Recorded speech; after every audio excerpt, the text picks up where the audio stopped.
Franklin County, and it is a Friday afternoon, say no more. So when she comes in, that's why she's late. All right. Well, so my name is Daniel Giroux, and I'll be the moderator for you guys today. So to start us out, could each of you maybe introduce yourself and just say your name and where you work and what you do? So we'll start on this end and kind of move down the panel. My name is Ethan Briggs. I graduated in 2015, so I'm very seasoned as a social worker. Totally kidding. I work at Nationwide Children's Hospital in Columbus, and I am one of the inpatient social workers on one of the medical floors there. My name is Kim Sanders. I also graduated in 2015. I work at the Downtown YMCA in Columbus in housing, so I run a re-entry program for men coming out of prison who have a severe and persistent mental illness and or are HIV positive, and they would be homeless coming out of the institution. So I do case management for them and then run the program as far as, the other things that they need. It just kind of depends on whatever their needs are.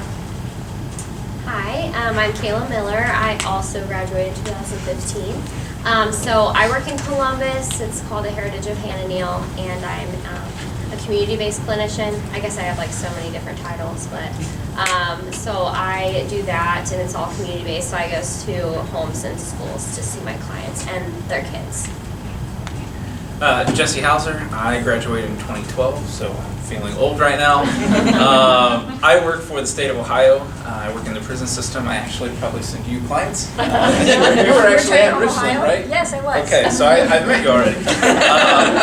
So I travel around. It's called community linkage. So I travel from Richland Correctional Institution, Marion Correctional Institution, Mansfield Correctional Institution, and I meet with guys who are 60 to 90 days from getting released and talk with them through their setup for when they get out. Do they have housing? If they're a mental health patient, do they have mental health appointments, medication? If they are an alcohol or drug user, do they want to participate in counseling when they get out? So I do an assessment with them, and then I send it off to CareSource, who finds them an appointment, and hopefully housing, possibly. It just kind of depends on what county they're going back to. So yeah, I've been doing that since July. But, yeah. My name is Casey Montoya. I graduated in the GPS program in 2016. I'm currently at Access Ohio Behavioral Health Center. I'm a team leader there for our Stoddard Community Treatment Team. What we do is we provide intensive services to clients with the most need, bipolar, schizophrenia, who use the system extensively, so psychiatric inpatient, criminal justice system. The team also has a multidisciplinary feel to it. We have vocational specialists on the team, substance abuse specialists, a prescriber, and nursing, as well as counseling. All right, thank you guys. Thanks for being here too. So last year when we did this, we kind of just went sort of the same way you just did, like through the whole panel, but I don't know if you guys would prefer to do it that way or like popcorn style, whoever wants to answer. I'll leave that up to you. But what did you do immediately following graduation, and what advice do you have for students as they make this transition from student to professional? So I graduated in May, and 2 weeks later started grad school at Ohio State, as did Kim, so I'm talking for her as well. But we both went to Ohio State and got our masters, so we didn't really become professionals until a year later. But we both did the ASAP program, so it was the summer, fall, spring semester, and then we graduated with our master's degrees. So that's what we did. And then we started working and being real adults. We're going on the line. I guess so. Okay. So right after graduation, I did not go to grad school. I had a really busy summer. I got married and was in like 4 other weddings. So I did not focus on getting my license or anything during that time.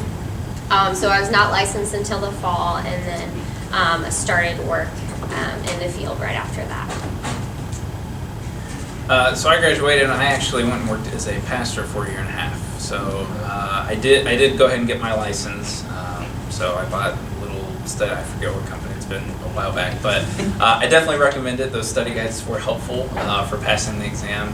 You want to try and make sure you do it on your first try, so you don't have to pay for it again, because that's a big part. But yeah, so I worked as pastor for a year and a half, and then I worked for a youth facility, also kind of in the criminal justice system, then worked for an outpatient mental health counseling agency, and then on to the prison. So I've had a couple different jobs since graduating, but I didn't go on and get my master's or anything, or actually jump into the social work field until about a year and a half or two after I graduated.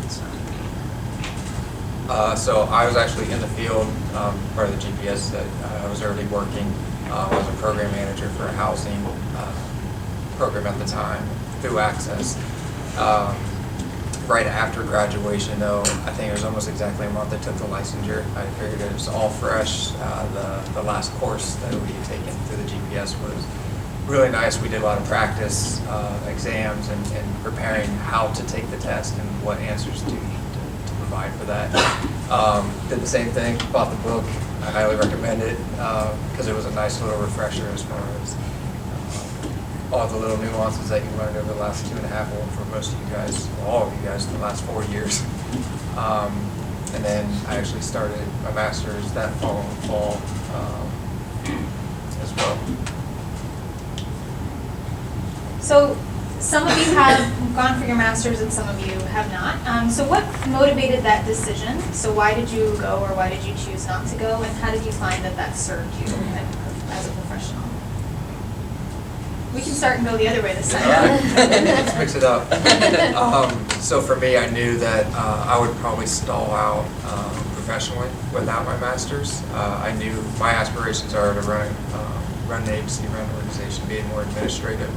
And I knew without my master's, going on and getting my independent licensure, I won't be able to do that. So right now, I've taken that step as far as taking position as a team lead in a clinical setting with the mindset that I'll be getting my master's.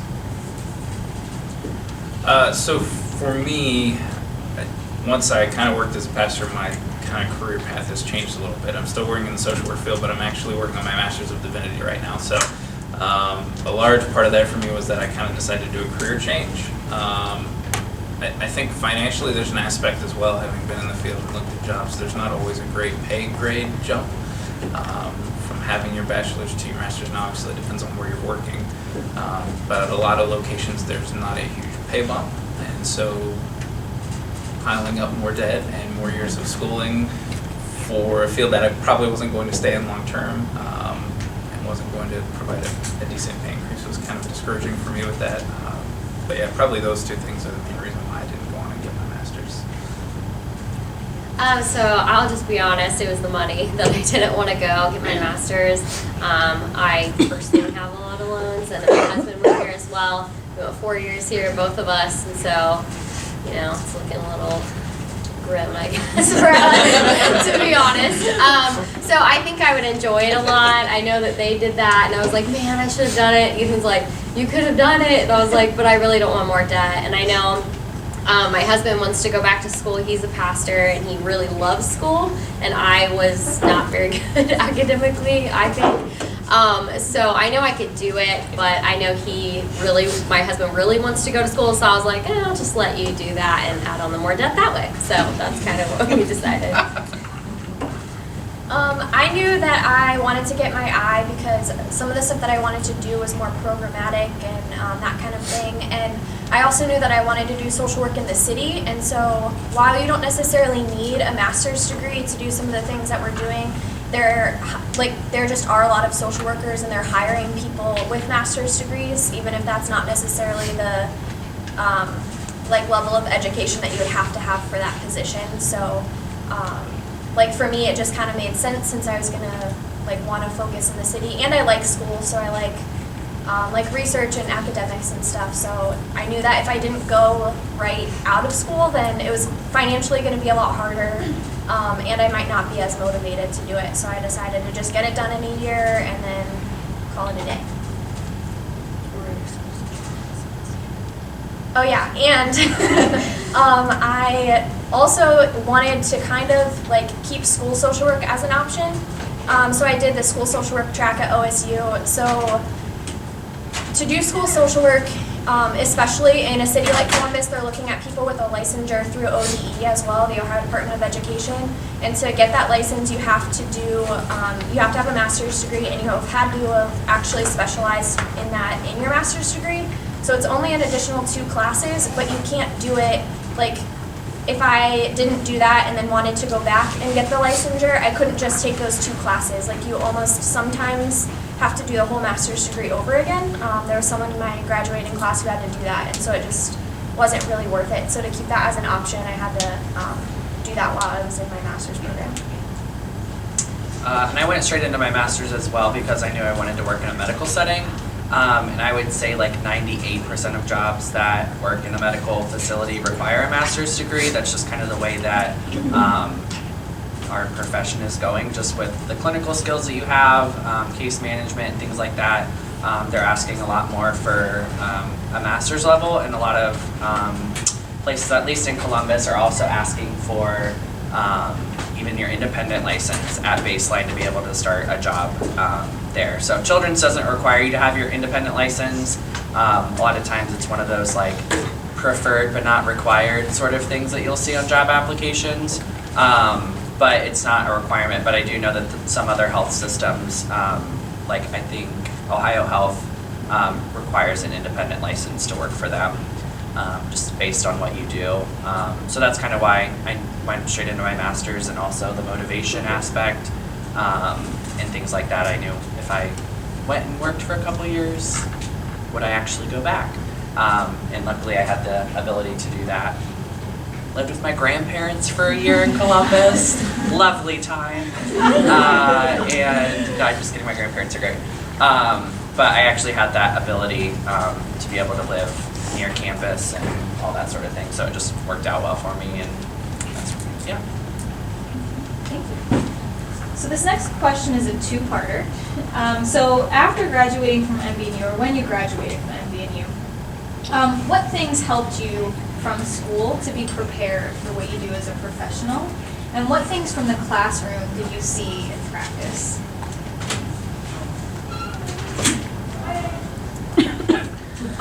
Ethics was drilled into our head here, and going into it was annoying kind of when we were here, but going into like grad school at OSU and seeing people coming out of other programs, and then going into the field and seeing other like social workers and people who are doing social work type things that don't have social work degrees. One of my other coworkers actually also graduated from here, and we talk pretty often about how important that has been, and just because we have that foundation, and it's easy for us to then make decisions and see, like, of course that's exactly what we would do, because like ethics is kind of at the core of how we think. But for people who didn't have that, they struggle a lot more with being able to make those decisions, even if they want to make them well. So that definitely, like, I think has been the biggest like piece of preparation that has helped going into the field. I was going to say that ethics, I totally agree with that. I do have a story from when I was working. I had just kind of started my job, and I kind of always thought that I was going to get my license taken away. Like, I didn't do anything wrong, but I was just like, oh my gosh, they're going to take it away. Like, I did something, I would freak out in class. And I remember I was given a gift from it was like, what are those, Fiesta Wear? You know how they have the warehouses and stuff? So like I was given this gift for Christmas last year by a client's grandma, and she was like, you need to take it. And I was like, no, I really can't. And she's like, no, take it. And she was like, just getting like offended. So I took it, and I'm like, oh my gosh. I called my supervisor. I'm like, I am so sorry I took the gift. Like, she was like panicking, like almost crying. Like, I'm getting my license taken away. Like, all of a sudden she's like, it's really fine. Like, and all that stuff. So I think I took a lot of things. I don't know if I have, I guess, like specifics of better than that. But I think just my classes in general. And I would say that field placements really help, just because I do I'm community based, so I go on home visits all the time and go to schools, and kind of just what I learned from just being in the field really helped me. Obviously the classes too, because all the professors were awesome. But yeah, I mean, there's so many things. I could like go on forever. If I think of anything, I'll pick it up later, I guess. Yeah, I don't know if it's still this way, but ethics, we're definitely drilled. I can't count the number of times of don't have sex with your client. Was said in class.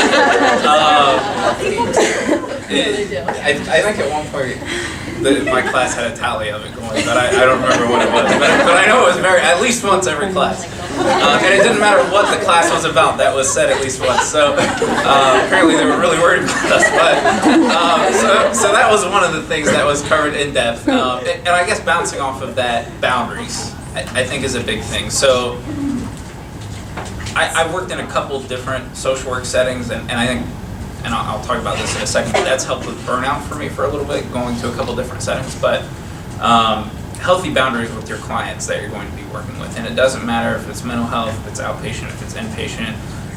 For me at the prison, it's particularly important for me to draw those boundaries because those guys are constantly trying to manipulate situations, so you have to draw some of those really firm boundaries.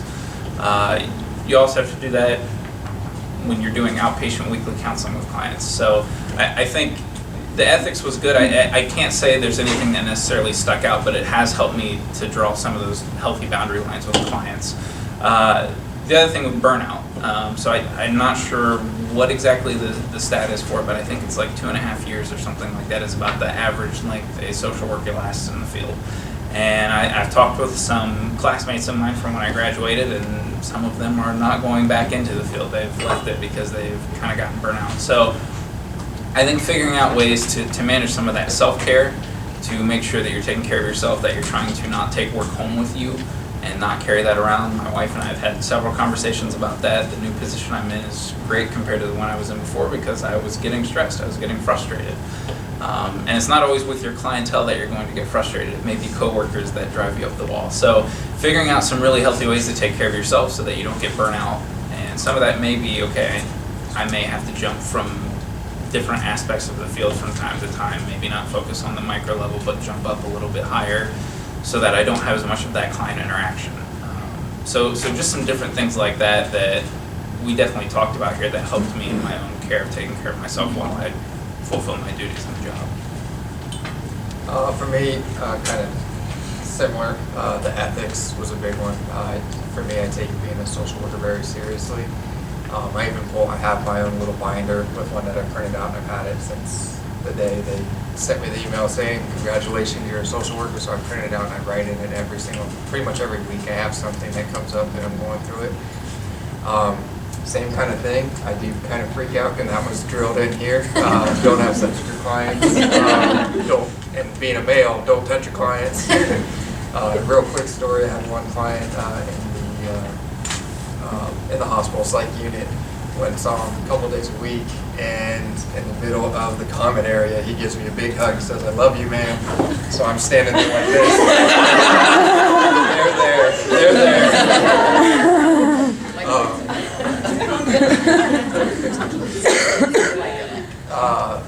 But yeah, and then the other piece of that too is the field placement. I took advantage of mine and really just kind of being disposable. I was trying to be as humble as I can, but I took a lot of initiative with mine. And I got to do the client work, but I also asked to do more, some of the administrative stuff as well, and I got to take part in different management meetings, and I got to see how the back end of Johnson Health, which is an ID care, got to see how the back end of that works, so that was really helpful then moving forward. And I would suggest that, well, try and mix your placements up. And even if it's not one that they have on the list here, check some different agencies out in the counties around here. My placement my senior year was actually the second social work job I had. I ended up going back there and working for them for a while. So mixing those up and seeing just the different kind of field placements that I had helped me figure out, okay, this is kind of what I like doing, this is what I really don't like doing. So kind of mix those up for yourself a little bit so you can get a good idea of this is maybe where my niche is, where I want to work. Second. Third, how do you I think for me, like I did feel really well prepared leaving here. I went straight to Ohio State and was amazed at how well prepared we were. And I'm pretty sure our class might have been the best class to ever go through this program, but like everyone that took the test passed. So I know a lot of times people are like freaking out, like I'm gonna fail and I'm never gonna be a social worker. Like, it'll be alright, you'll be fine. And then just moving forward into grad school, like the level of knowledge that we had, I feel like surpassed a lot of people, even at like the Ohio State University, and like people that went to the Ohio State University like half of what we did. So I was like, boom, gotcha. So,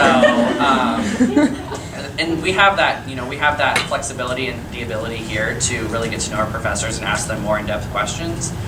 Once you get to grad school, the classes are kind of the same size here, but when you're in, a bachelor's level class at the largest university in the country, your classes are going to be bigger size. You're not really going to have the ability to work with your professors and things that, that closely. So I think that really helped for us to kind of really be able to dig into what we were learning and then also apply it more to, we always get tired of case studies and like, oh God, we have to write about this now too. Great, let's reflect some more on ourselves and what our boundaries are and what things trigger us and but I mean, that really does help you have a better sense. So I know when you get tired of writing the 17th paper about yourself and what things you do and don't like about social work, that's really gonna help you kind of navigate where you go. And then kind of like they said, try something that you wouldn't have wanted to try before.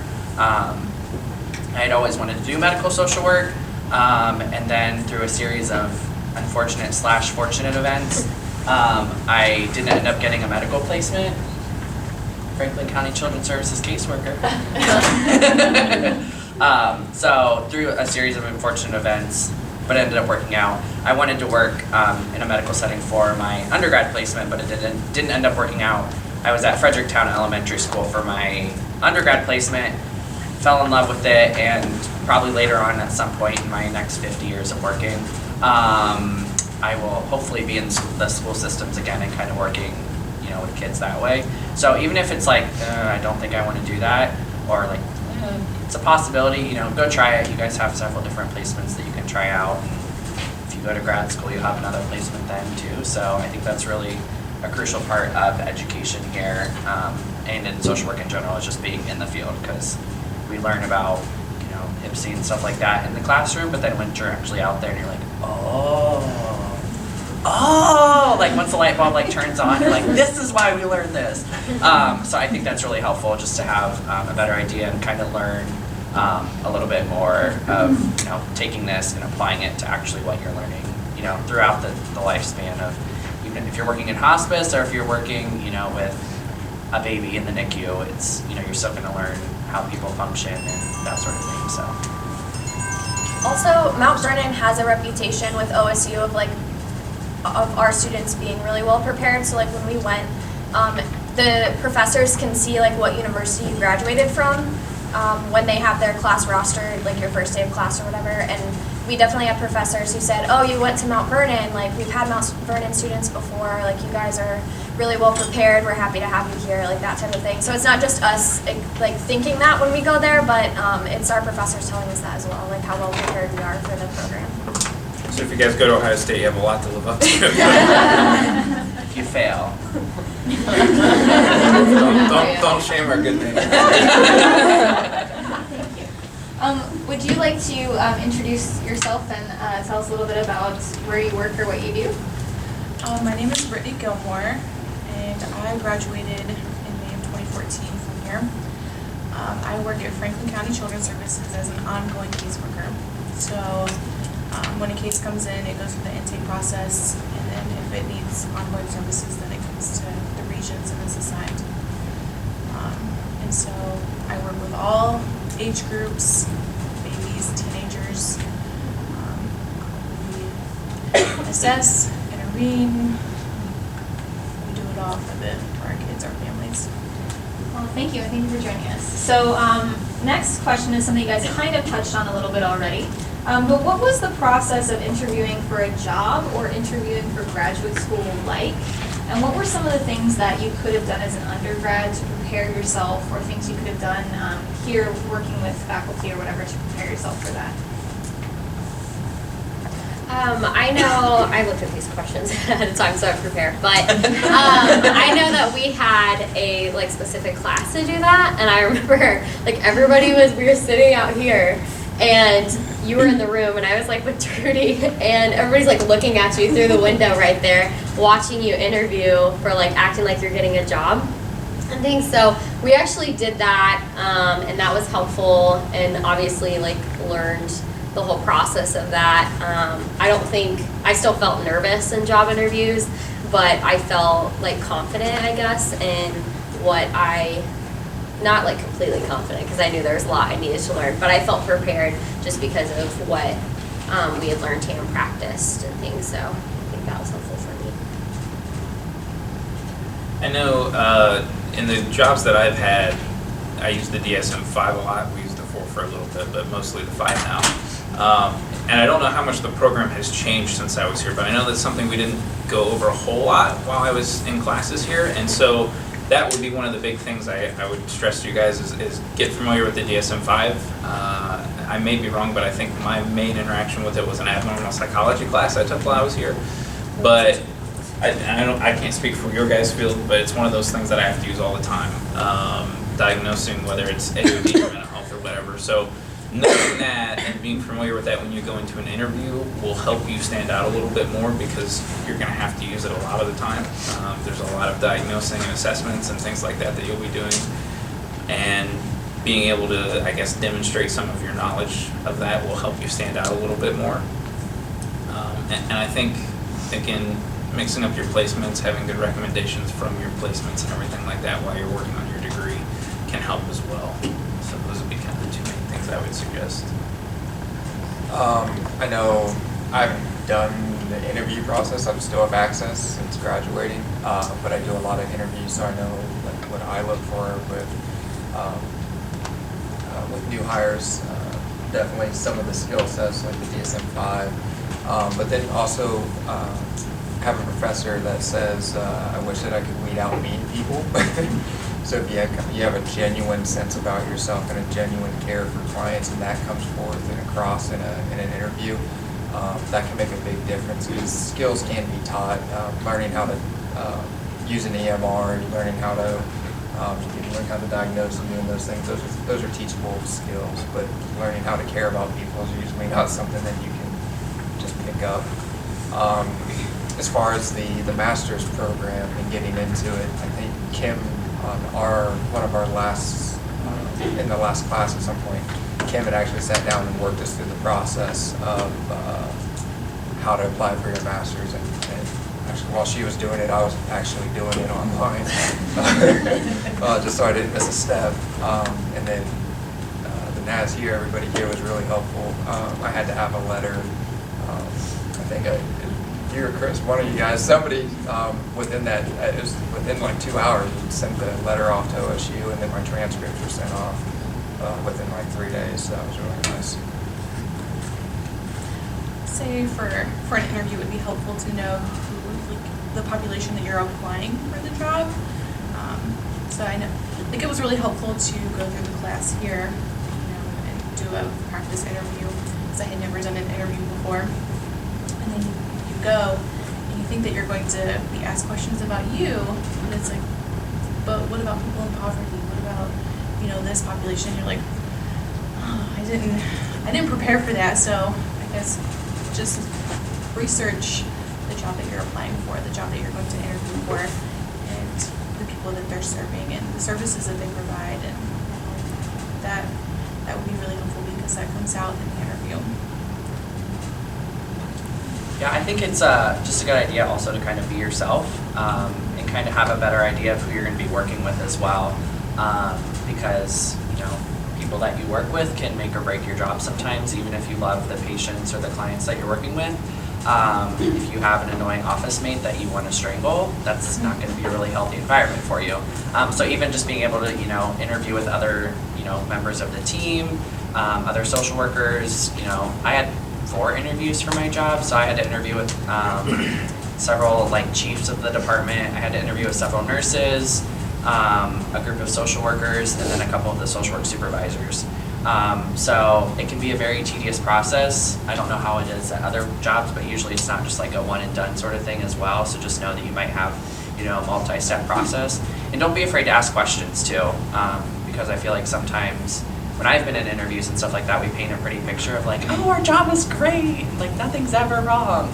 But ask so what isn't so good about your job. I think sometimes that can really help you get a better picture of like what does work actually look like here, and then kind of help you pick from there if this is somewhere that you really do want to be.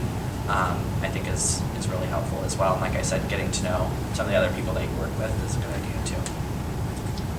I would also say, like, read the job description, which sounds ridiculous, and it sounds like, of course I would read the job description, but you would be surprised at how many people don't do that, because a lot of times it'll tell you, like, what models they go off of in, you know, their setting, and then, you know, you want to research those, because if it's not something that you agree with or believe in, then you're going to really struggle in that position. It's also going to set you apart from people who don't know, like, so in where I work, we use Housing First and we use harm reduction and like those kinds of things. And I was able to talk about that in my interview because I had read the job description before. But if I would have, some of the other things, like if I would have just gone in there without having read that, I wouldn't have known to research it before I went in. And sometimes you're just not going to know. So if you just have like research models that are used in whatever field or setting that you're like applying for, that type of thing. But then yeah, just kind of off of like what Ethan said as well, know yourself and know how, like what type of setting you like to work in, and what kind of people you work best with, because you can ask questions around that and figure out if it's a good fit for you. I think a lot of times we just want to go out and like get the first job we apply for, but it's okay to not settle for the first thing that comes up and be a little bit picky about it. Maybe eventually like you have to settle with something that wasn't your first choice, but at least try to kind of go for something that you actually really want to do, because otherwise you're just going to be miserable, and if you're miserable, your clients are miserable, so it's just not really good for anyone. What kinds of starting salaries can social work graduates expect to make? $2 an hour. I'm totally kidding. I just bought a house on a social work salary, so Congratulations. you can do it too. I'm single. So, I know. Let I'm you know also when I can. Did you route? I'm financially responsible, but I mean, I think it's possible to live, you know, at a decent living. Sometimes it depends, like you said earlier, it depends on where you're at. You know, the pay bump. If you have your master's degree, if you have your bachelor's degree. At Children's, if you get your independent license, you get a raise for that. If you get your supervisor's license, then you get a raise for that as well. So it kind of just depends on what the like benefits are and things like that. I also encourage you to check out the benefits plan at your job as well. I know that sounds really adulty, but it's something that's very serious, because I mean, if you go to the hospital and you have a $1 bajillion deductible or something, sorry, I'm going all medical on you, but that can like bankrupt you like real fast. And so just kind of looking into those things as well, because benefits are almost just as good as how much you're getting paid in terms of your salary or what your hourly wages and things like that. So look into that too. It's really scary and really adulting, but it's a good idea. So, I would say, I think it's going to maybe be about the same. It's going to vary from agency to agency. It's going to vary kind of what county you're in. So if you work here in Knox County, you're probably not going to make as much as you do in Franklin County. I'll be honest with you, that's why I work in Franklin County and I live in Knox County. Yeah, it's, you know, buying a house here is way cheaper than buying one in Franklin. But I will tell you, one of the biggest underutilized tools that you can use is negotiating your pay. And say, you know, and asking, just taking a step in. I look good, I'm glad I see some people actually writing that down.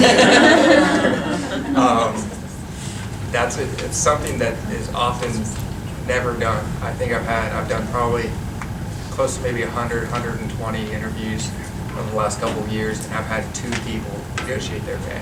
The rest are either said no or just went with it.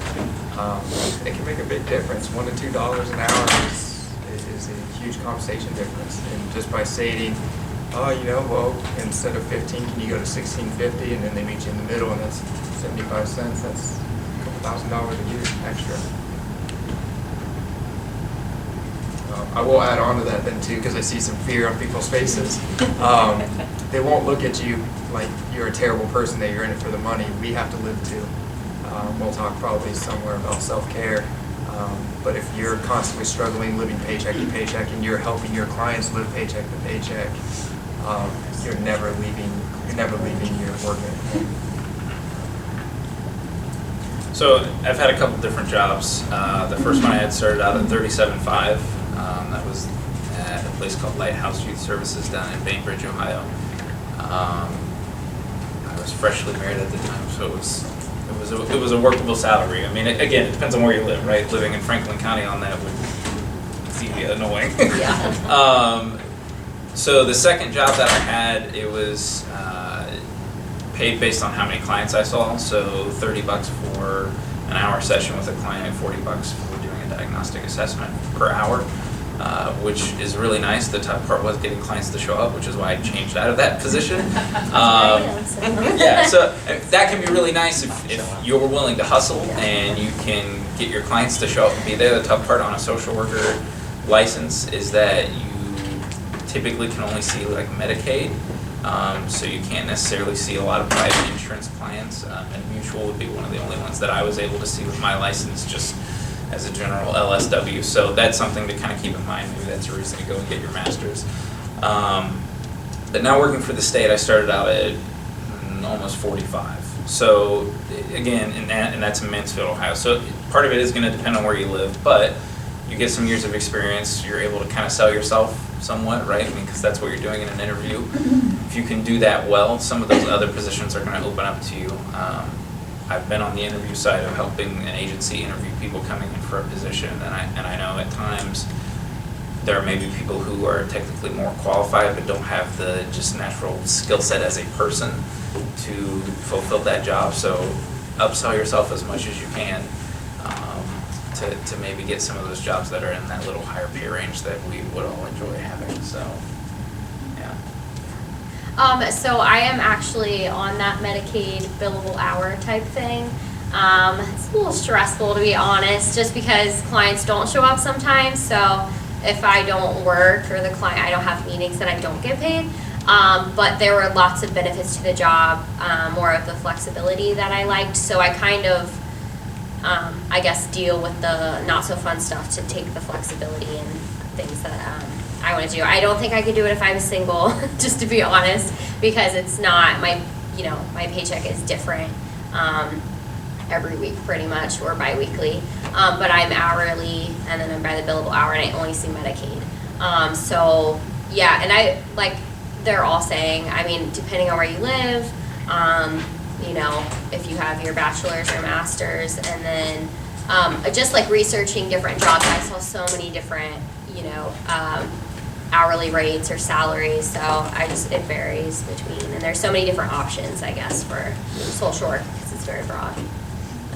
And the one thing I would just add on to that, because my wife and I are in that position, and you guys are going to have to figure this out for yourself in your own situation, but if you are going to be kind of the sole provider for you or for your family, a job like that where it's based on someone else showing up may be difficult to provide for yourself. So again, it's very attractive because, hey, $30 an hour, man, that's a sweet gig.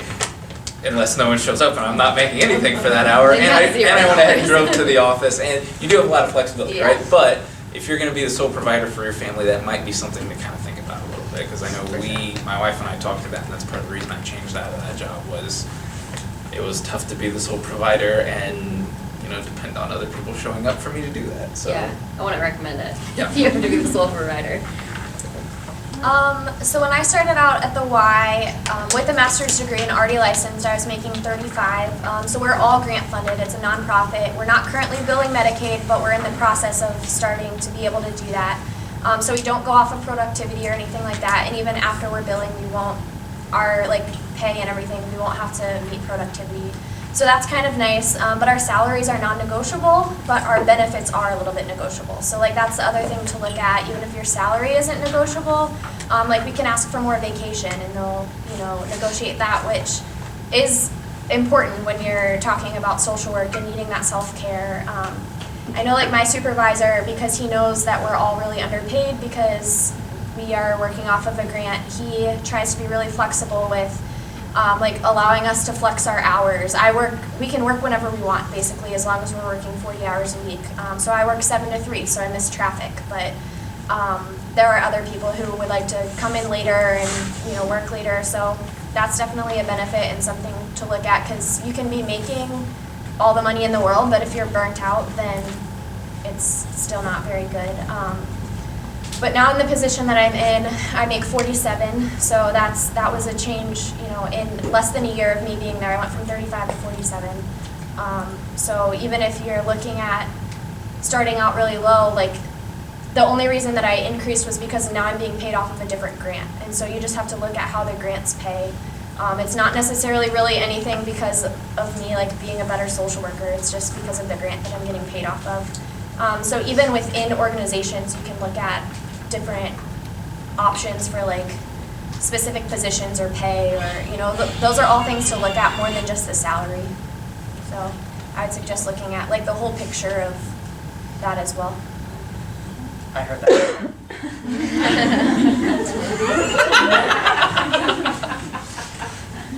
So what is something important that you have learned since being in the field? Serious answer, or? Yes, Yeah. a serious answer. Okay. I was gonna say social workers know everything, but. I guess I could start. So, I guess just being more open-minded about things. I know that there have been things that I didn't think I'd experience. Just talking about in class, I'm like, oh, that's never gonna, you know, I'm never gonna deal with that, or I thought I'd react a certain way, and I don't. Or we had this whole class, and it was pretty much dealing with situations or people that you would have a hard time with, and I always had this would be my hard thing, and now I actually am dealing with that, and I'm completely different than I guess I thought. So, for example, I have a client that is in a home, and his guardians are lesbians. So, and I love them so much, and I just never thought that I would have an easy time with it, I guess. I thought it would be kind of like conflicting for me, but I don't see them any different than, you know, anybody else. So that's just an example of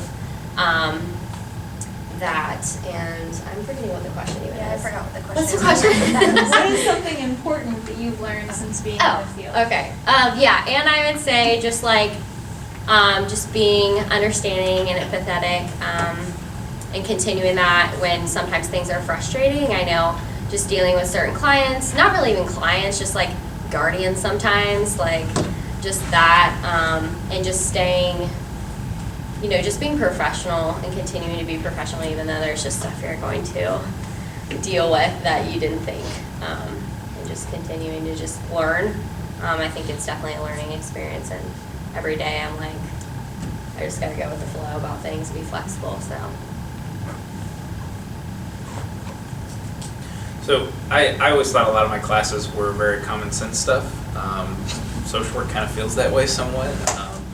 A lot of people don't have common sense, which is the problem. So a couple of things I guess I would say. When I was working in the outpatient field and in the outpatient job, people would come in and I would do individual counseling with them sometimes. Marriage, premarital counseling, parenting skills, just a lot of different things.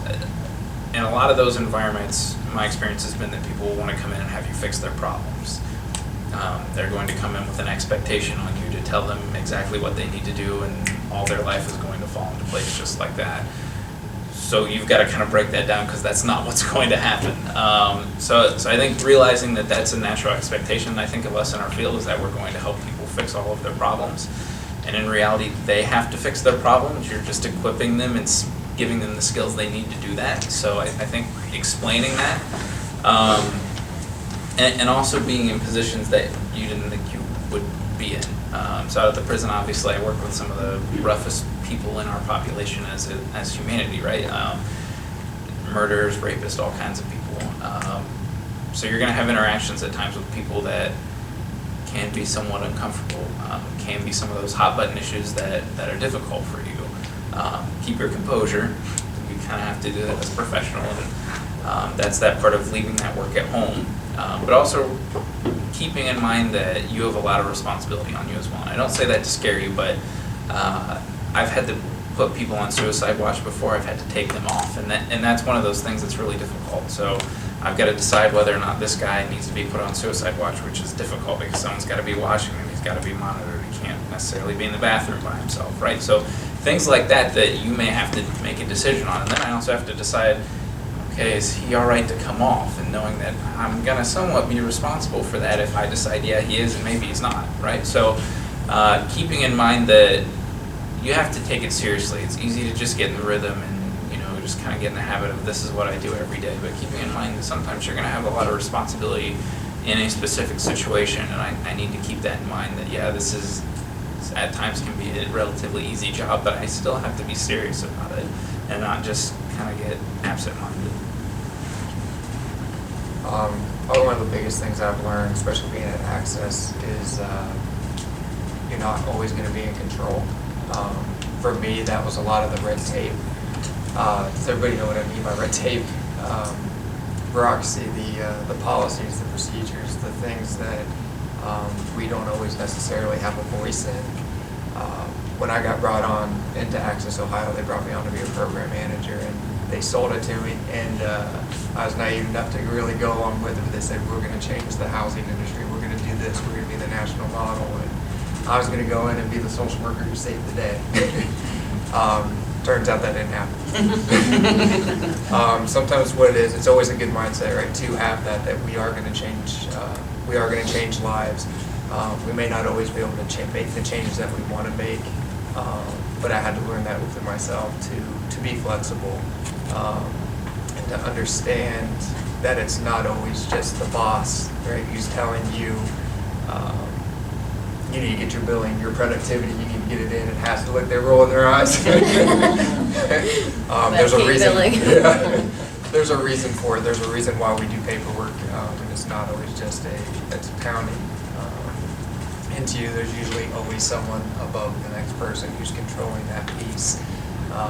So having that in the back of your mind hopefully will ease your frustrations that you may have. So one thing I've learned is that nothing is black and white. There's no solid response to anything, any situation.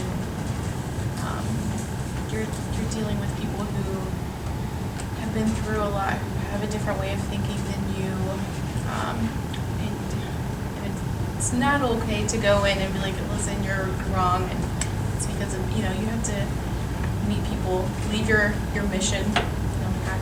I'm not just your caseworker, but you have to sit down, talk with them, and sometimes it's really, really difficult because you just want them to know what they're supposed to do and why, and accept that, and sometimes you have to kind of tweak that, and sometimes it's okay for their way of thinking. Just because it's different doesn't mean it's wrong. And so I guess that's one of the big things is I went in and was like, all right, well, I have the rules, this is how it is, so it's never like that. I think the couple biggest things I've learned is just listening. And I know that's super okay, then ding dong, but in a medical model, it's very different, and this is just where I've worked, so that's what I have to say. But doctors like to fix things, and if you don't have an answer, then you're incompetent, or you are not, get out of my face sort of thing. You can't find this family a house tonight? What the heck? No, there's not an overabundance of houses in Columbus. Sorry. But just being able to listen to where these families are coming from, but then also listening to staff members and stuff, other things, because a lot of times you can kind of unpack what their issue is with the family or with the patient or the client that you're working with, but then also listening with the family as well and hearing about the brother just got shot last week and the dad's in jail and mom's trying to raise 3 kids and one of them is drug dependent and this other kid just got a new diagnosis. And also they have an eviction notice, and also they don't know where their next meal's coming from. Well, no, duh, mom's not going to be at the hospital watching her kid and that sort of thing. So I think just listening and kind of hearing what their stories are, and then kind of helping our staff and then the family understand each other a little bit better is always really helpful. And that's just kind of the core of social work, is just really being there and understanding where families are coming from. And there's always more than just one side to the story. whether it's mom and dad arguing, or whether it's a doctor and a mom arguing, or whether it's me saying we need to call children's services. These are my people right here. But you know, that sort of thing, and just partnering with them rather than, you know, being condescending, like, you're a terrible mother and because of that I'm calling children's services and they're going to take your kid away from you. That's not what's happening. But you know, just kind of I think having, that's part of like having that perspective. You know, you look at it and you're like, well, she's terrible. Yeah. And then you listen. It's like, it's that's not. why. I agree. And so kind of having that, and then also partnering with, you know, other agencies and stuff like that. I think I have like 5 kids in the custody of children's services on my unit right now.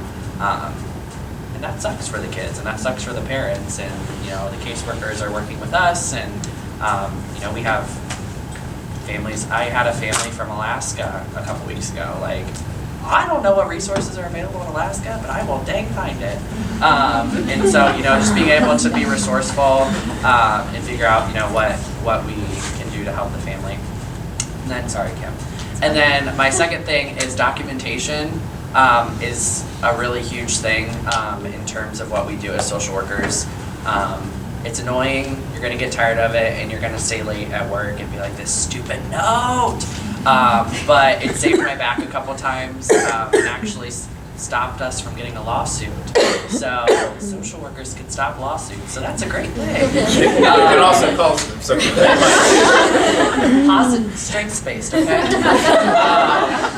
But, you know, just making sure that you're really taking your documentation seriously in terms of, you know, like, okay, I've seen a patient with anxiety 75 times, and I'm just gonna chart the same thing that I probably charted on the other 25 people that I saw this week. But just really making sure that it's tailored and they're documenting appropriately and accurately of what you did.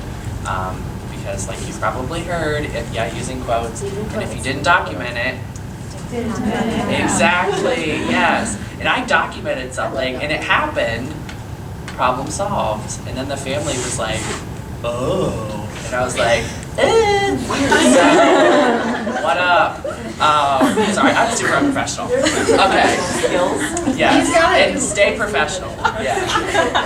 I work with kids, so. Documentation is good though, because I think it's annoying, but then when you can look back and like, I know for my job, we have a psychiatrist that looks at our notes to see, because they're on medication, some of them are, and they will look at my notes. So I'm like, wow, I have this big responsibility to put stuff in there and not just like, this is the same kid as every other kid. So I use quotes and I look back and just see the progress, and it's annoying because you have to write it up and it's really repetitive sometimes, but it's worthwhile to do it. So we have to have the documentation for court. We get on trial and I write stuff for the and bring that up. Something comes in on one of your cases, something happens, mom did get evicted, and you know you're working with that family. Somebody who is working needs to be able to see that, see what resources they've been linked with, all of that, you know, what the situation is. And so if you don't have anything in there, Figure out how you can expedite it as much as you can, because you're going to be doing a lot of it. Mine are like the And- same. yeah. Met with Yeah. met with client over weekly session. Yeah. So I start them all out. You'll have some of those staple statements that you're going to use every time. Writer provided a safe environment for the client to meet and discuss their mental health issues, or whatever. That's a staple statement I'm going to use in every session, in every single note. But then there are certain parts that you've got to craft and make, you know, counseling is an art form, it's not a science. But craft to that specific client and what's going on. So make sure that you work on that for that specific client, but you're going to have those same things that you maybe open a note with and close a note with every time. Go ahead and copy and paste those in a Word document if you want, because you're going to be using them a lot.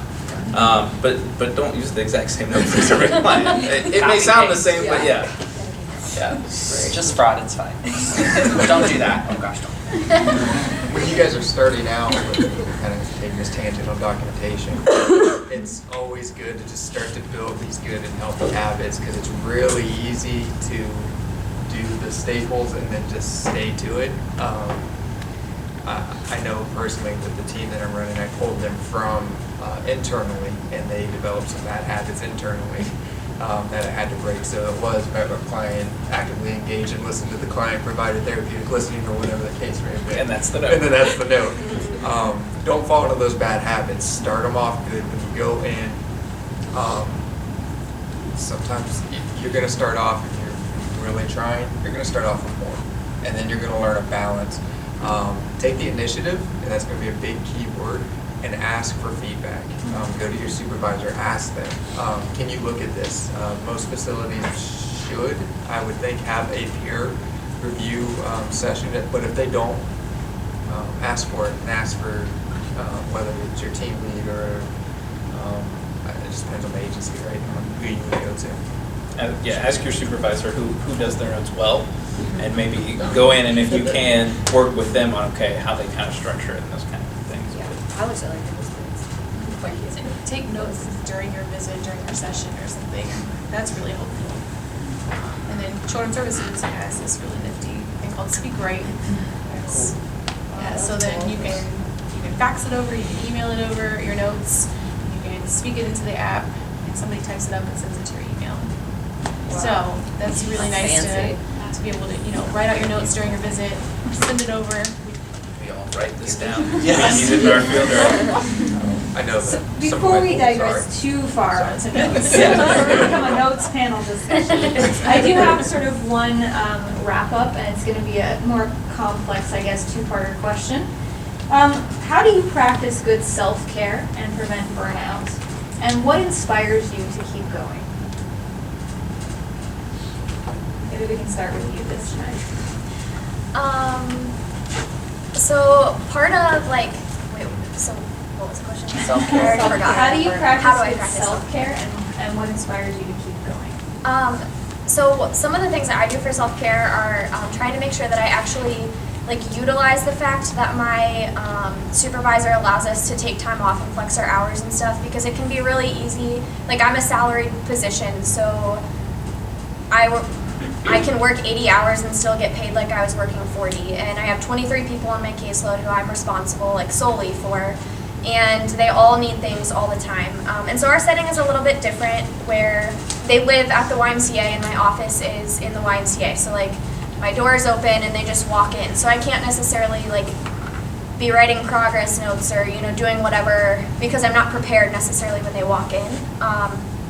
So that can get really overwhelming really quickly when I literally I'll have a line out my door of people waiting to see me for who knows what. Sometimes it's a really big thing, and sometimes it's just something minor. They just need help looking something up on the computer. But making sure to really set those boundaries, and then utilizing the things that are provided as far as taking time off. Because I work at the Y, we also get a free membership to the Y, so trying to use those facilities, that has helped me a lot until I had ankle surgery. But those types of things, and then just, I'm very much an introvert, and so it's easy for me to go home and be I don't want to see anyone, I don't want to talk to anyone. But for me, personally, I know that I sometimes have to go out and seek out people, even when I don't necessarily feel like it, because I need those interactions. And so that's something I have to be really intentional about, calling up a friend and saying, hey, let's go get dinner or something like that. Kayla now lives 5 minutes away from me, so we get together fairly often and have dinner or something, and just some of those interactions that are easy to kind of be I don't really have time or energy to do, just knowing the importance of that. And then as far as being in what keeps me going is just knowing some of the residents who work at the Y, or who live at the Y. They're all coming out of prison, the people who are in my program. They have I never would have expected how many men covered in their prison tattoos would come and sit in my office and cry, and just share their story. They get really attached really quickly, which was something I definitely didn't expect. And just to hear their stories and where they're going, and see them kind of go from being people coming directly out of the institution, because they have to be within 120 days out of prison to be eligible for our program. So they're literally coming right out of the prison. And then seeing this freedom, but also not knowing what to do with it, just seeing them kind of shift from that mentality of someone literally tells me what I'm allowed to do every second of the day to being more independent and like integrated back into society and into the communities. And then actually like be able to believe in themselves, because they've been told forever that they, you know, are the criminals and they should be locked up forever and they're not worth anything. But then to see them actually like believe that they have more worth is just like really inspiring and really kind of cool to see that shift in mindset.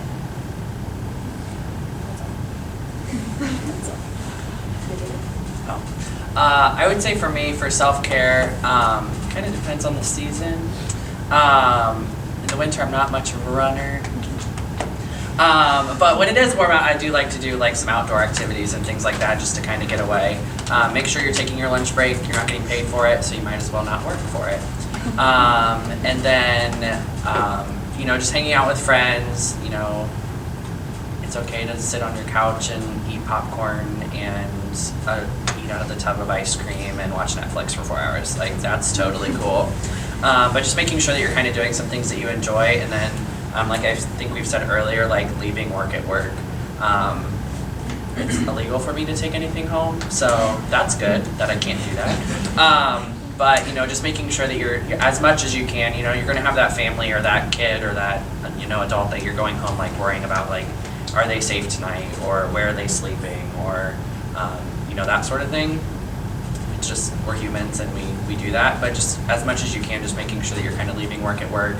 When you go home with your friends and family or whatever, turning it, once you get out of the car, you go walk into your house or wherever you are in your apartment, you're then with them, and those are the people that you're focusing on, and not allowing the work to kind of interfere with your personal life. What keeps me going? I think for me, the thing that keeps me going is not actually like, I love working with the patients and families, but I think part of what I like about my job too is that I can educate a lot of other people on what life is really like for people. A lot of our doctors and nurses have come from more affluent, backgrounds. I grew up in Worthington and I was first in my class and Dad paid for my college, and then they have this family who, has literally nothing, and they don't really understand. They cannot wrap their mind around. Sorry if anyone's from Worthington, that was very stereotypical. But just having that understanding of what life truly is for people, and really kind of providing some of that education on what resources really are available. This is a big thing for education too, of what children's services can and can't do. And sometimes people think that I am children's services and I'm not. And sometimes people want me to be children's services and I'm not. And so I think just kind of providing education on that too, because we do report to children's services because there are sad things that come into the hospital. But just kind of providing some education to the families as well, and kind of comforting them in what their role is, and what the role of other agencies is, and then seeing progress. My kids are only usually admitted for a couple days, so I don't really see like a breakthrough or things like that, but it does allow me to kind of know that I've kind of planted a seed, or I've gotten them linked with a resource that could hopefully help them, and then off into the world they go, and I probably won't ever see them again, so I'm just hoping that they're doing well. So I think that's kind of just knowing that you've linked them with that resource, or knowing that you've provided something for them, and give them the empowerment to take a step forward, to kind of better their lives. I think is usually what helps me.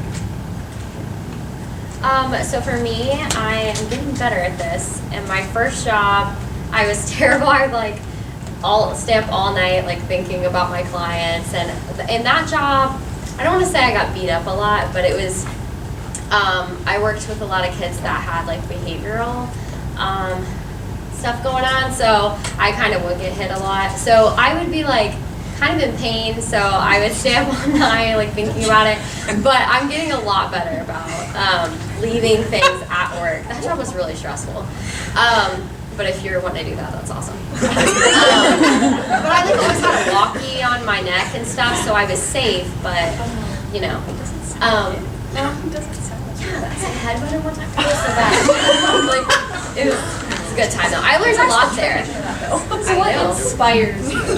Yes, but I'm getting a lot better at that, and I do remember in class, in undergrad, we were talking about how, like, when you're driving home, to take that time just to think about the day and what went on, what you're happy about, what didn't go so well, and leaving it just like after you get home, you know, shutting the door, that's work, and then coming home and having that time. So I do a lot of like Netflix and Hulu binging and stuff just to, you know, chill, and then I hang out with like friends all the time, but that's helpful for me.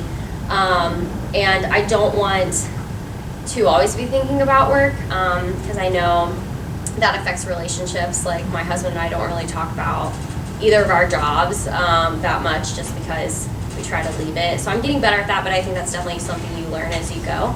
What was the rest of it? What inspires you? Oh, okay, so, sorry, lots of things. So I work with, my youngest kid that I see is 7, my oldest is 17. So very different clients that I see, and I've been with a lot of my clients for a year, a little over a year. So just seeing the little progress that they've made is really inspirational, and I just get like so pumped up when they even do like little things or say they've learned things or just applying it at home or school, just things I've encouraged them to do, and just building that rapport. I think just thinking about when I first met a kid and they just are kind of like, you know, don't even look at me, and now they want to side hug me all the time, like stuff like that. That's really inspirational, and just seeing kids just like grow, because it is like there's so much in the world, and I'm going along with Ethan saying like, just like you get such a different worldview than a lot of people, just experiencing what you're experiencing, seeing the different home lives, and just staying open and trying to understand and looking at them as a person, not lesser than you, just because they grew up differently. So I think there's just a lot of things that are very inspirational. I think for kids, I love kids, so they do a lot of cute stuff that's just, you know, just adorable. So.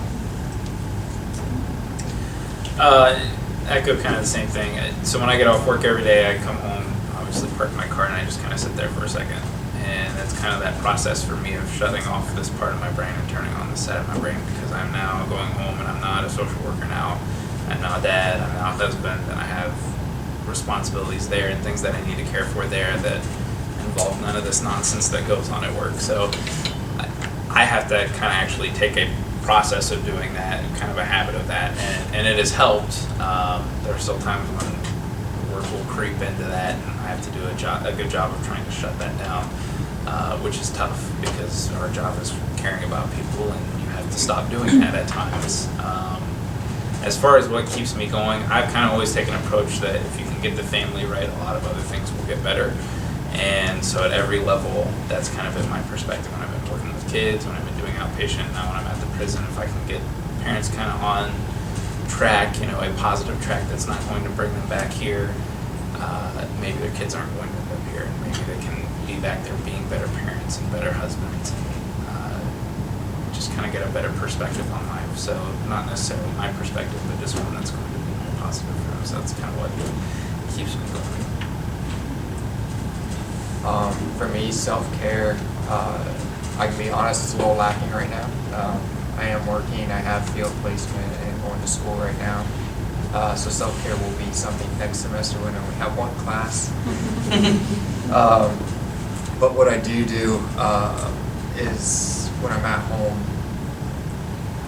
I try to live as conflict-free, and I'm already a pretty relaxed and chill person as it is.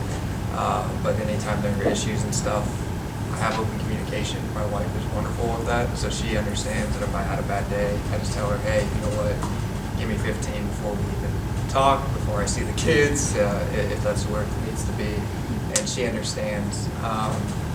The other thing that I've done, especially the last probably 2 to 3 semesters, has been the quality of time that I'm spending with my family, because I am working roughly around 70 hours each week and doing my field at Access.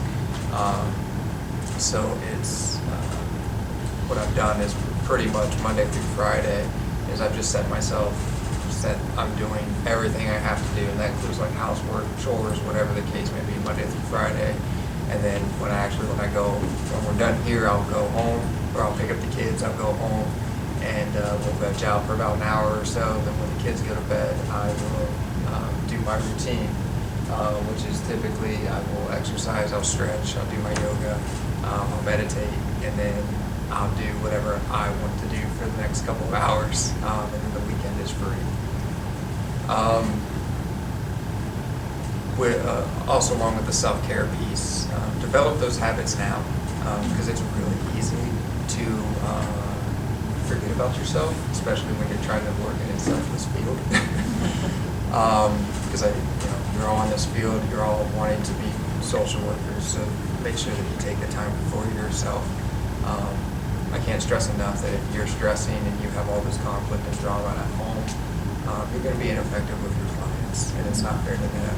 Because we can say, I can shut it off at the door, but I'll be honest with you, you can't. You may be able to do it for a couple of weeks, but after a while, it's going to fold over.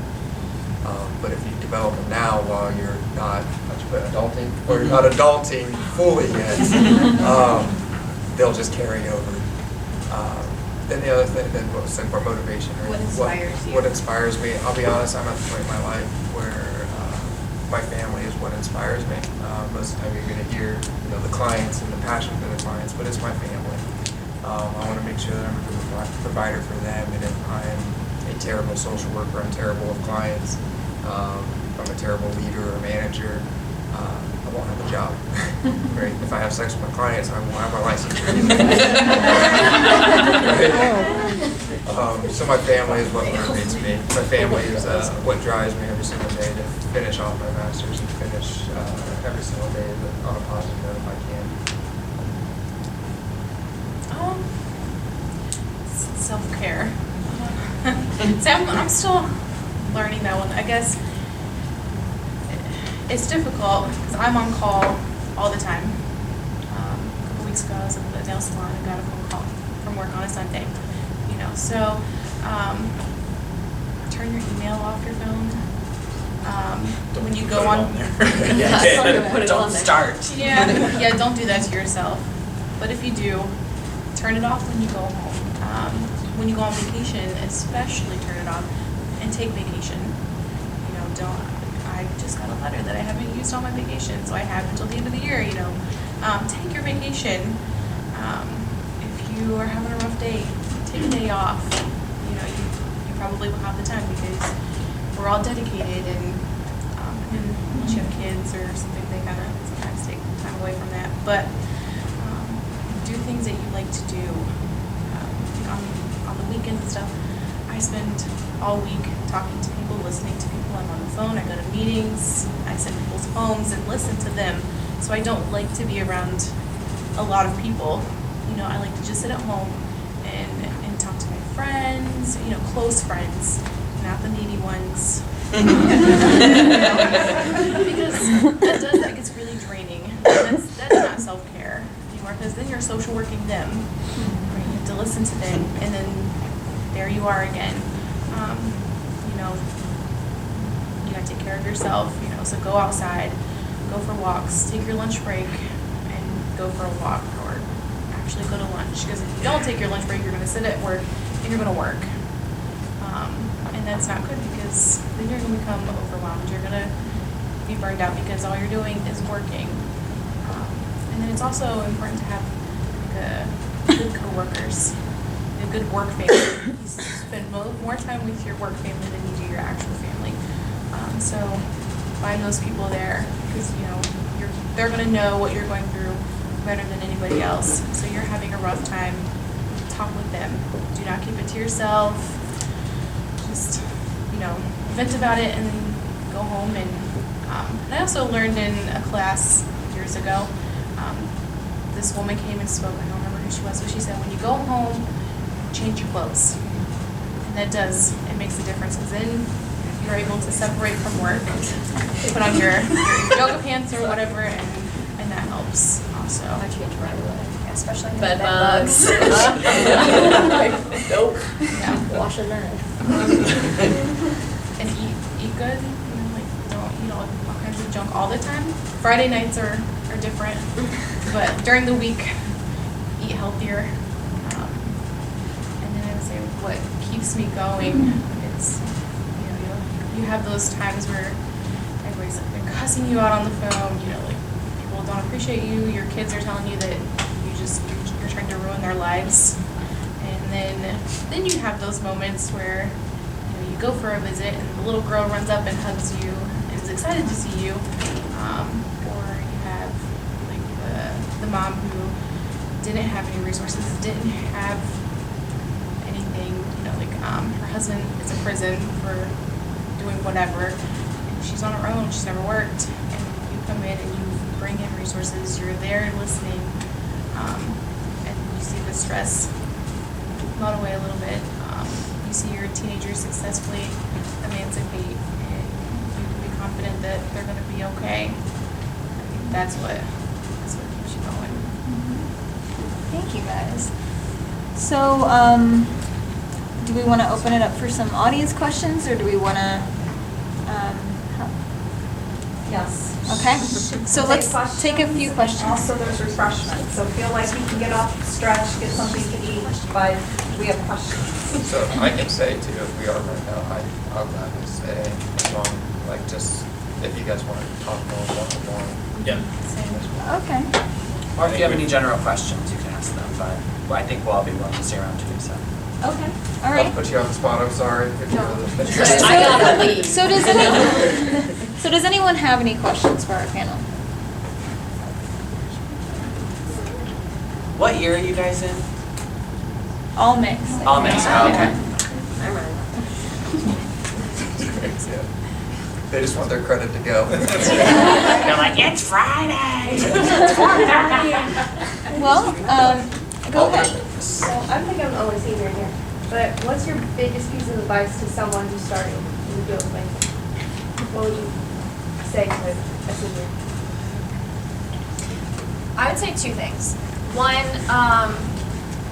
you're gonna come in and understand that you're going to have a lot to learn, but also realize that there are some things that you know. So figure out what those are, whether it's you know the basics of ethics, or the basic foundation of Maslow's hierarchy of needs, so you know that someone needs their basic needs met or something. And don't be afraid to speak up about those, because you'll run into a lot of people who say, we're doing this because this is how it's always done. But what I was told coming into my job was, you have the most recent education, so please speak up about that, because you know best practices probably better than we do. So that would be the first thing. And then also, sometimes you have to redefine what success looks like, and that's going to be really important in not getting super burnout. So in my job, I'm working with a lot of people who have addiction issues, and quite literally, some of them making it to the next day, that is success. And to think I don't know, some people want to define success as they didn't return to prison and they, moved on and got their own housing and this big idealistic, I don't know, perspective of what it should look like, but when really success for them is just they're alive the next day. So just kind of redefining what that is. I'd say don't be afraid to jump in. I'll be honest with you, coming to this program, you've heard how wonderful others at OSU and they say how well prepared you are. You are. Have a little confidence with it, right? Don't be afraid just to jump in and take some initiative and get your hands and feet dirty. Always talk to your supervisor about how far can I go, what am I allowed to do, be very straightforward with them. Ask them, say, what is my scope in this position, and what am I allowed to do with clients, and what am I not allowed to do, and then you dive right in. Yeah, you definitely, if you're doing any community-based work, I go alone all the time to homes, and I go alone to schools, and I have to take the initiative and say, this is who I'm here to see, or not be so awkward walking into someone's home oh, there's a dog there, or like just awkward things. Like I have to be confident in, them knowing that I'm a professional coming in, because they have to see that you're professional, and not just I'm a friend coming over and we're hanging out, like, because they'll want to talk for hours and you just have to keep it professional. So being confident in that and what you know and of what you've learned in field placements will help. Yeah, understand as well that you're going to work with other people who maybe you're going to see how they do their job and you're going to go, I don't necessarily agree with that. I know for me, pretty much everywhere I've worked, and maybe this is just a me issue, my conflict has mostly been with other staff members rather than the clients I work with. Even in the prison, I get more frustrated with the staff and how even inmates are being treated or the way they're doing things rather than necessarily the clients that I work with. So understanding that sometimes the staff are going to be the ones that drive you up the wall and make you go, man, I got to find somewhere else to work. Because that's been my experience so far. So kind of going back to what I had said of boundaries, both with clients and with other staff. It is true you're going to spend more time with your work family than your own family. So you have to build some healthy relationships, but realize that sometimes that's saying no to this relationship. I'm not going to be, talking with you as much, sharing with you as much, just for your own personal sanity and sake. So. And have fun while you're at work. You're there for 40 hours. You're there with Or more. More.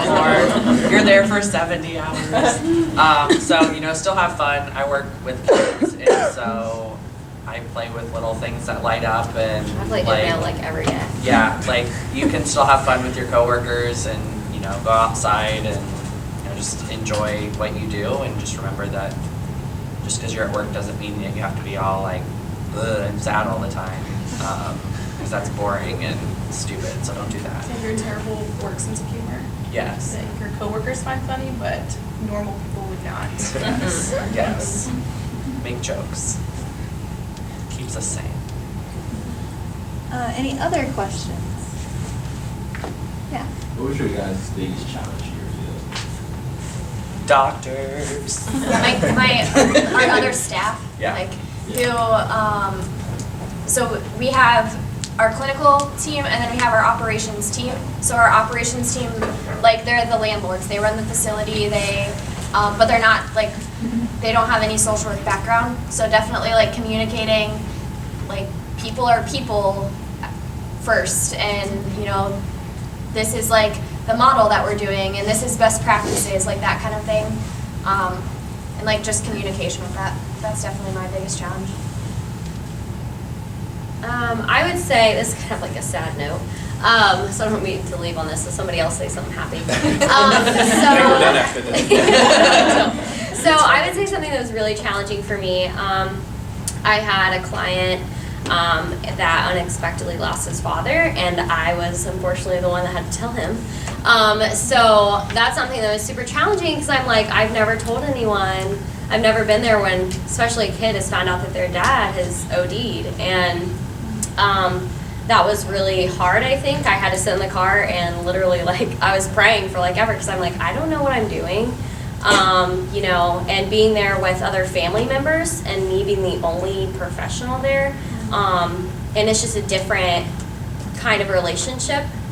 So that was very difficult. I think that was the most challenging. That was another challenging thing for not bringing that home, just because I still see that kid, and so I've been with him since this happened back in the spring. And that's still something very difficult because he's in elementary school. And that's something he still is, it's very traumatic for him. So I think that was the most challenging thing that I've experienced thus far. Just something I was not, what? Why are you taking pictures? Oh my gosh. That's my husband. I don't know why he's here. I don't know what he's doing. But that was really challenging, but I knew that God really helped me in that situation. Just because I was so unprepared, but that's something, praying, stop it, leave. But that was probably the thing that was challenging. I should be laughing about this. It was really sad. But that was probably the biggest challenge. But still with that kid, so it's good to see him, open up about that and that I was there for that moment, so. Good, go ahead. I'd say I would find one of the biggest challenges is the disconnect between caseworkers and upper management. You know, we have a lot of expectations. We have high caseloads. So bad for you guys.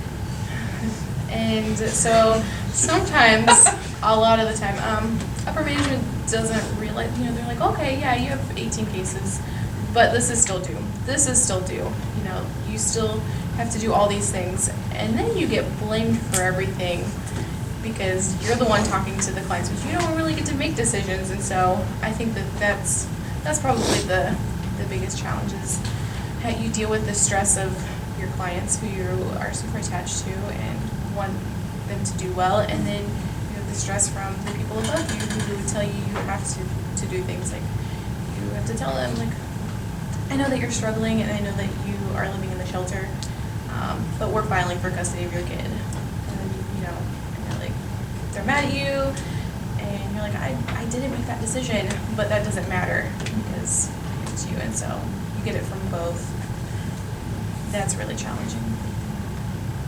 Yeah, understanding, kind of like I was saying, staff is kind of the most difficult part, but understanding that the people up here don't understand what you are doing down here a lot of the time, but they're making the rules for you. So that's very difficult to balance that, and the only thing I can say that's helped me with that is just control what you can control and let go of everything else. That is very difficult, especially if you care about your job. And you want to do a good job with it. You feel like I'm now having to do things that are not intelligent whatsoever, but I still have to do them. But learning how to let go of some of that stuff and go, okay, like there's nothing I can do with this, so I'm just not going to worry about it. That's difficult to do as a social worker because what we do is worry about things and take care of things, but learning how to just say, okay, like it's out of my control. There's not a thing that I can do to change this or influence it, so I'm going to focus on what I can and do a good job there. That has been really helpful for me. Over here, like, silently, still trying to figure out how you can fix it. Silently, secretly, yeah. But, yeah. Part of the biggest challenge that I've come across was when I was in the Navigator program. Running through it, we had to do a thing called service restrictions. For those of you that don't know the housing population, what it looks like in Franklin County, you essentially have 30 days from the time you enter shelter for you to get a job and get stabilized and find a place and pay for that place. If you don't, you get kicked out of the shelter. That's not the phrase that people would like me to use, but that's exactly what it is. I know prior to me having my license, I had an issue with it, but I kind of went with it. But once I got my license, and actually the months before, I spoke to Cassie, one of the instructors here, and she worked me through how I can do this, and then made a phone call to the board, and they instructed me to the board, the ethics. Name's Bob, I think it was. And they gave me some good insight and some pieces, so I used the resources that I had around me at the time. And what we came to is essentially just spend more time on training staff on how to get more people successfully out. And if you're weeding people out, it needs to be the people who truly aren't working on their goal plans and not just because it's day 30. So getting through that was boil it down, right? Resources and doing the right thing, following our code, following what you know. Any other questions?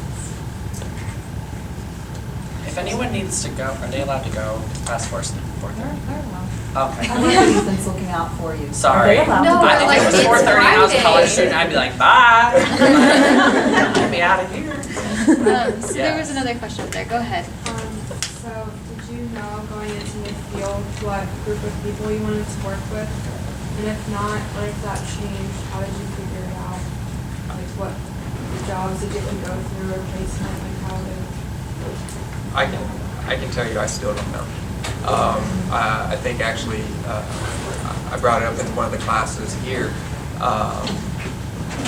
that I hear people and they have this passion, they have this tickle in their stomach about a certain population. I haven't had that. and I think that's okay. I did find it though through Access that I enjoy teaching and coaching and instructing, so I've taken a large lead in Access's training regimen, so I'm doing pretty much all the training for Access across the state, and that's kind of what's gotten me a little bit, but as far as a population, I haven't had. I did work with kids and families in crisis, but I did not want to work for Children's Services, and I did not want to work in Franklin County. And so I had applied to lots of different things that involved children and families. I even then applied to different counties to their Children's Services, and then ended up at Franklin County Children's Services. And really, this is where I should have been, because it encompasses exactly that. It's, children and families, and they're almost always in crisis.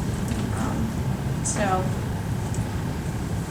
Just going off what everyone said, and you guys feel free to correct me if I'm wrong, but it sounds like we never work with the same population, right?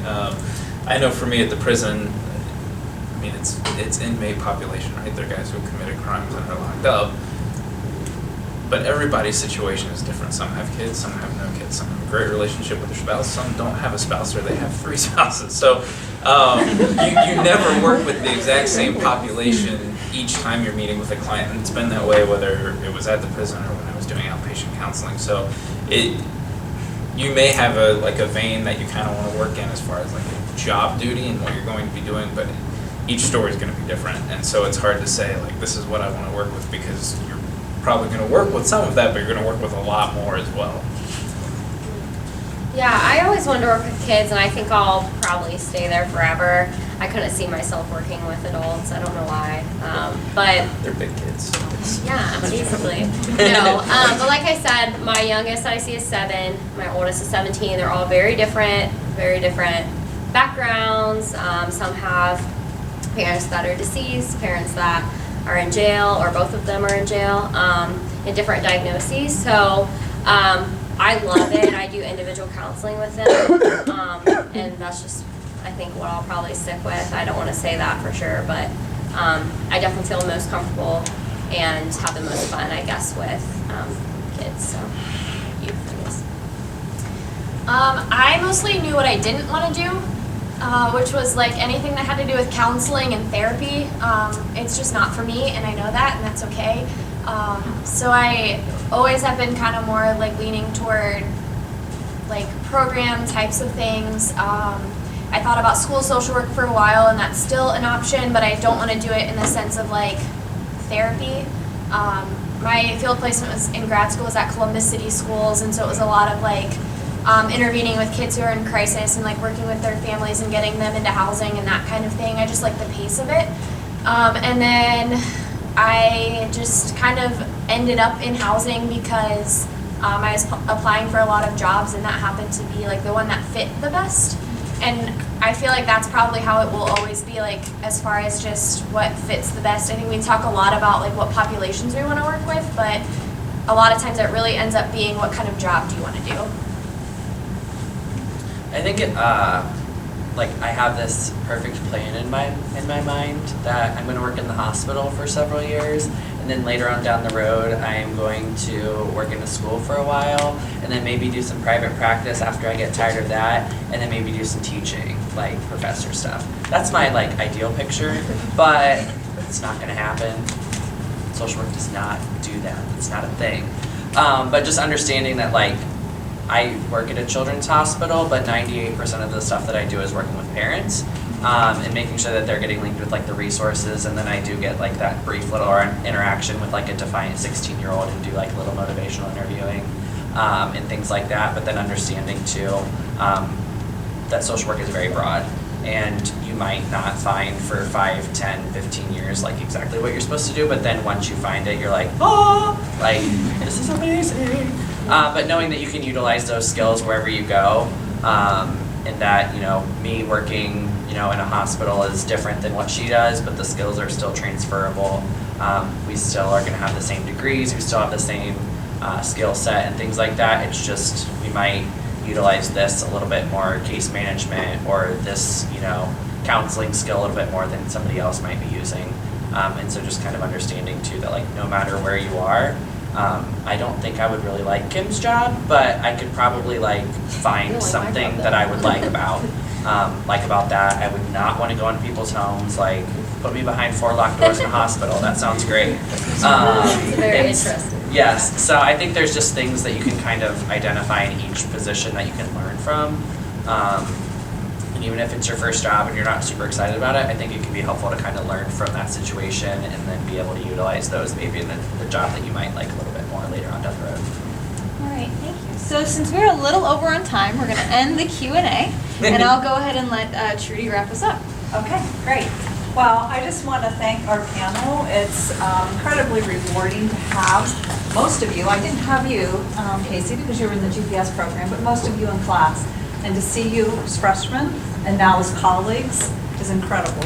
So thank you for coming, and I know you had to take time off from work, but to share your wisdom with students is a pretty significant thing. So can we just give them a round of applause? And we do have little gifts for you guys. Because I made the cards all individualized. I make sure I give it to the right person. Oh, is it individual? Yes. What's your name on it? It's a very true. This is what your tuition dollars pay. I'm just kidding. Oh. It's not professional, you can't come back. I work with like little kids. I don't think it's There's bubble wrap in there and that's stress relief. Yes, bubble wrap. All right, so please feel free to get more refreshments or come up and spend a little bit of time with the panelists that are able to stay, or if you need to go, feel free to do that as well. Thank you for coming.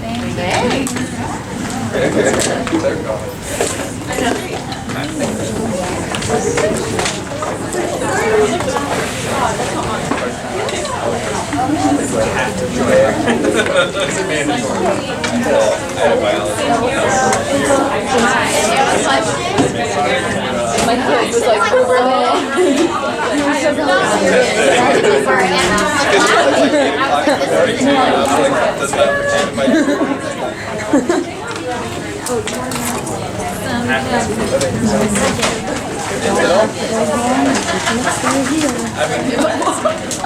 You've never had I like it though. Yeah, it's, well, I don't know where it originated from.